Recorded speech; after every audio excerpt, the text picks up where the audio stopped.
All right, folks, we're back for part 2 of this video. I know the first one got a little long, but it's a lot of information I want to get out there for you. So here he is, Chase. This is kind of the mouthing thing I was talking about, except now he's being more sweet than being a dum-dum. So we're back to the part about me just picking him up. I pick him up. I get, we have to put the muzzle on. I'm able to get him in the truck. I wouldn't say with no problem. He was trying to kill me. He was trying to bite me as best he could. He just couldn't. We had the muzzle on. So get him in the truck, no hard feelings. I was able to take the muzzle off and continue what we were doing. We spent the next 3 or 4 days taking the stupid out of him. 2 years worth of him, letting him think he's the big dog, letting nobody touch him where they needed to. Like touching him here, forget it. You take your hand off. Putting him even on his side, forget it. Having any kind of control over him to simulate like what would happen at a vet, for instance, hey, calm down, buddy, we need to give you a shot here, that would have been a fight for sure. So we had to take all the stupid out of him.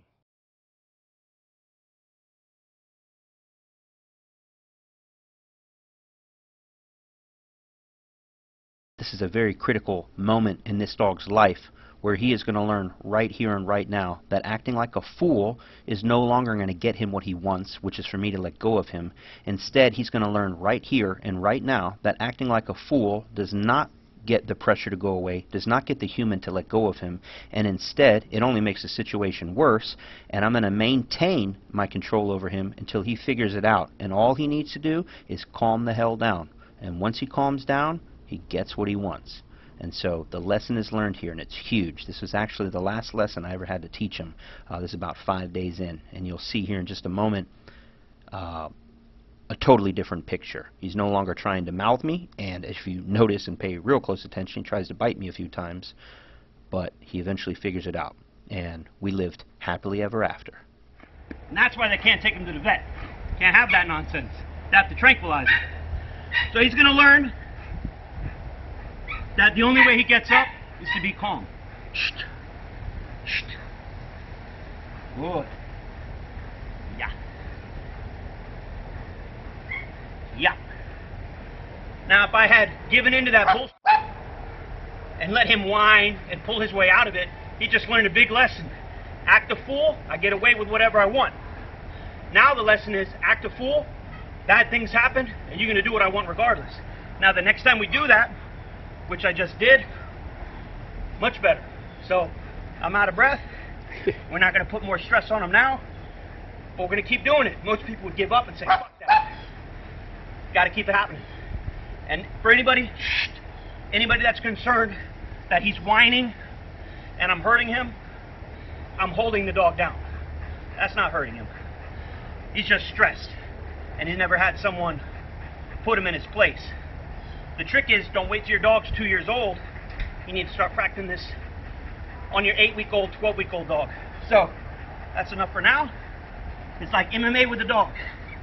Relax. You come in close and you see he's fine.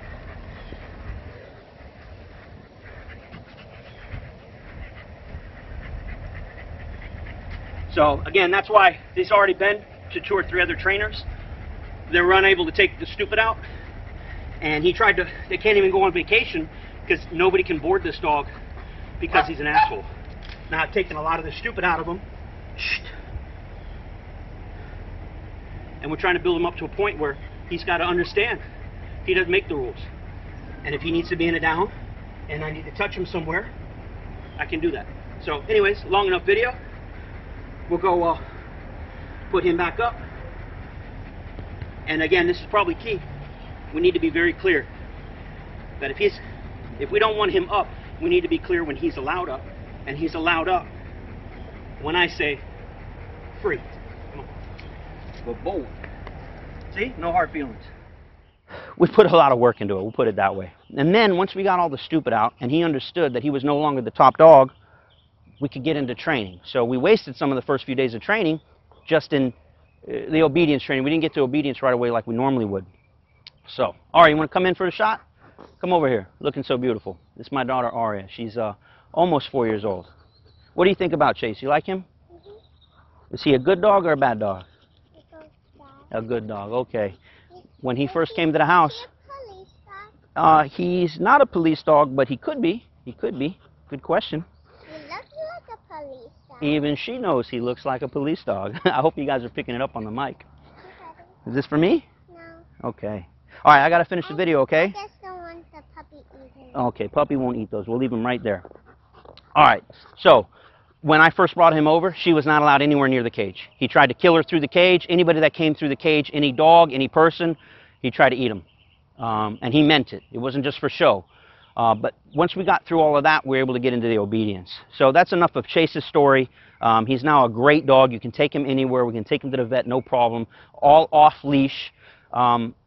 But Chase's story is not that different than most dominant dog breeds. People get these and they want this badass dog, and come to find out they have no way of controlling a dog like this. Now, we can get into a whole other video of all the tools and tips and tricks and things you need to do from when they're a puppy up until when they're adult, how to keep them well behaved. But this video, I guess we should really get back more towards the focus of it, which is this right for you and your family? I don't know. I love these dogs. I grew up with them. If I wanted a dog for the streets as a police handler in really rough neighborhood, I'd want a strong German Shepherd or a Malinois, what we call a Maligator, or, well, there's other industry terms that we will keep this family friendly. But this is a working dog. They need to be worked. They need a job. If you don't give them a job, they're going to find a job. Chase's job back home was to do whatever he wanted in the house, counter surf and dig holes. Dig some big old holes in the backyard because he didn't have a job. So I guess I'm trying to steer you guys away from getting working line German Shepherds unless you really know what you're doing and you have the deep pockets to pay a trainer like me or someone else that knows what they're doing, that has experience with these breeds. Not positive only. Positive only will not work. The previous owner, again, 2 positive dog trainers, board and train, come to the house, the whole thing. He tried everything, wasted thousands and thousands of dollars. I think he said he's got 9 or 10 grand into this dog before I even got him. Just trying to get him right. Not bite work, just trying to get him to where he could be a dog you could bring home and not try to eat the neighbor's kid or have run of the house. So if you're ready to spend that kind of money in training, yeah, get this dog. If you are not afraid to use a pinch collar, if you understand that this is a necessity with a dog like this, get this dog. If you understand that an e-collar, aka a shock collar, which he has on right now, if you're comfortable with the use of those, or at least interested in learning about them, and are open to the concept of using them, then yes, this dog could be for you. If you're a purely positive only person who thinks it's just a cool looking dog and you want someone to protect your house, but you're not ready to put a safety on that dog, safety, or spend the money for the hours and hours of training that's needed, then this dog is not for you, because he's going to eat you. He's going to eat your family. He's going to eat your neighbors. I know it sounds maybe a little crazy, but I'm being dead serious. And by eat, I mean bite the crap out of someone. Bite them on the leg, bite them in the arm. You're going to have a problem. You're going to have a lawsuit on your hands. You're going to have holes in your arm. You're going to need stitches. And then you're going to look back on my video and go, I should have listened to him. I'm telling you, you get a dominant breed like this, female or male, it makes no difference. If you're not able to put the brakes on that dog or install safeties and use dominance, if you're not that kind of person, if you're not a dominant person, this is not the right dog for you. Now, if you are that type of person and you can put in the time and the money and the effort to train the dog, and you have a firm hand and you don't put up with BS, then this is a fantastic dog for you and your family. Fantastic. The only other issue, no drooling, they don't really drool, it's the hair. The hair on these dogs is out of control. All right, folks, we're back. We had my father pulled up and kind of interrupted what we were doing here. We were starting to get into some things you need to be aware of when you do buy this dog, if you choose to do that. With any German Shepherd, American or or working line, you want to be aware of their hips or hip dysplasia. That's a whole other video that you can get into. There's probably other videos out there. I am not an expert on it, but you want to look for proper hip scores. Make sure that the parents have good hips, and that way your dog's not going to be predisposed to it, because we do, even in the police canine world, we'll get a dog really trained up, sharp dog, and they're 4, 5, 6 years old, and their hips start to go out, and the dogs we have to end their careers early. They'll drag their back feet. It's a hot mess. It's not pretty to watch. So that's something to be aware of as far as health-wise. That's your biggest concern, is the hips. Aside from that, very healthy dogs, extremely intelligent, very intelligent, and I mean like emotionally intelligent, and they can just read your mind sometimes. So very easy to train. But they need work. They need their daily walks. They need you to throw a ball for them. They need the exercise. Not great apartment dogs. I'm not saying you couldn't make it an apartment dog, but you'd have to walk them a lot. This dog's better having a yard to run in. Active lifestyle for sure. Can be phenomenal with kids. Phenomenal. So I think I got a little carried away there talking about how, the dog could be a liability and cause harm to you and your family, but more than likely the dog would be good to you. Your concern would be then with your neighbors, family members coming over, anyone the dog didn't grow up with. He would treat that person as a threat and not allow them into the pack. He's going to protect that pack with his life, should he need to. This is my favorite dog, period, this type of dog. I don't think you can find a more attractive dog than this. Again, the hair sucks.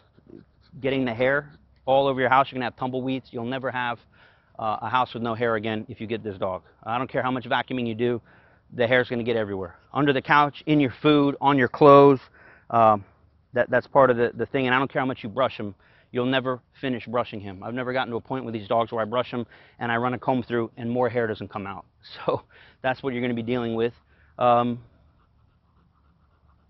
Very sweet, very loving. It's kind of a dog-to-dog thing, whether or not they want to cuddle or not. Anything I'm missing there? Talk to our camera lady. Let's see. I think that's about it. Do I recommend this dog for you and your family?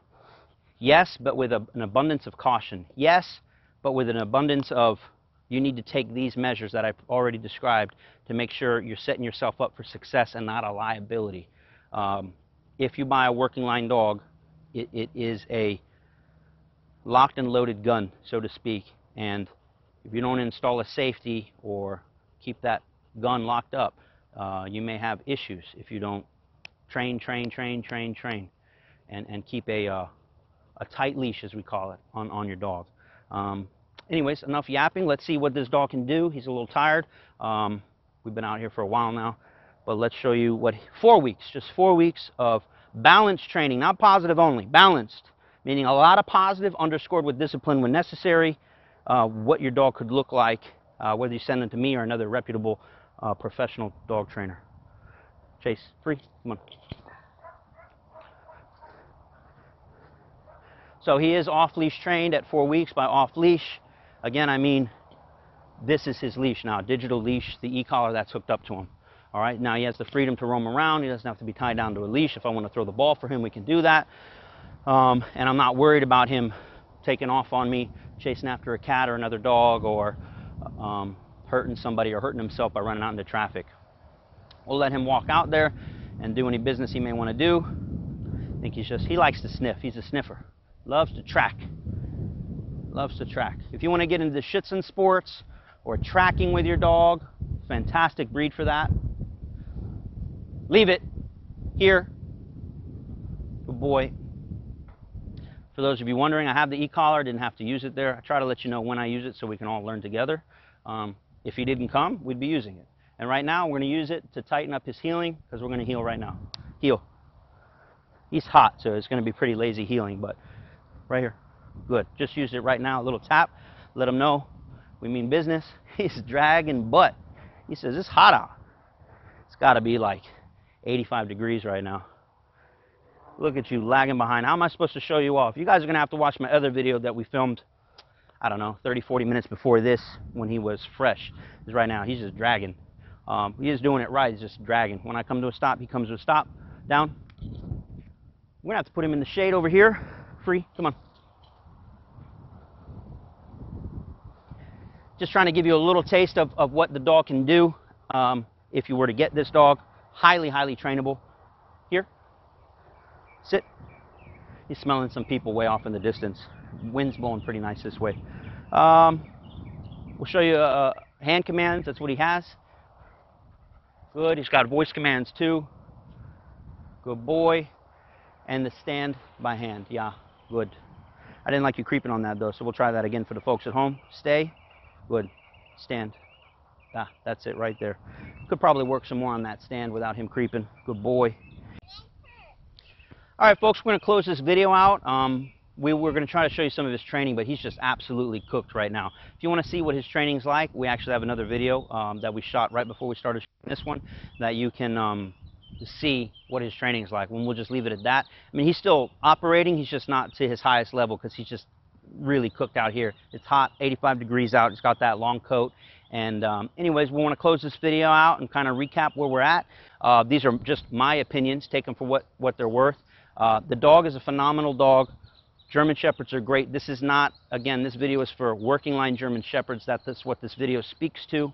I highly recommend them for families if you do everything I told you need to do. If you spend the money and the time and you do what you need to do to make sure that this dog doesn't become a liability, then he'll be the best dog you ever had. If you don't, it could easily become a nightmare and the dog's going to end up in a shelter. You guys are going to be calling me, having, to spend thousands of dollars for me to fix your problem. Hey, but that's what I'm here for. So if you got one of these tough cookies at home, I'm the man for the job. I get these dogs super squared away. We love training German Shepherds. Favorite dog to train because they're just highly trainable. We know them so well. And anyways, thank you guys very much for watching. Hope you learned something. Again, if you had one dog, German Shepherd, in your past, and you never trained it and it was the best dog ever, great, great. There's always exceptions to the rule. I'm giving you a general idea of what you can expect if you get a true working line German Shepherd, and that's where we're at. So I hope you guys, again, found something useful out of this video, and hope you guys like, share, subscribe. If you got any questions, post them in the comments below. Love talking dog talk, love talking dog training. He's just cooked, man. Look at this poor guy. Come here, Bobo. I'm going to close out this video for everyone, all right? Yeah. Oh, yeah. And if anybody was ever wondering, that's what the business end of an East German working line dog looks like right there. Look at that. Little check action for you. Nambrafa. Yeah. Good boy. Good boy. All right, let me get him some water, get him inside with some cool air, and we will see you all on the next video. You want to come in for a say bye?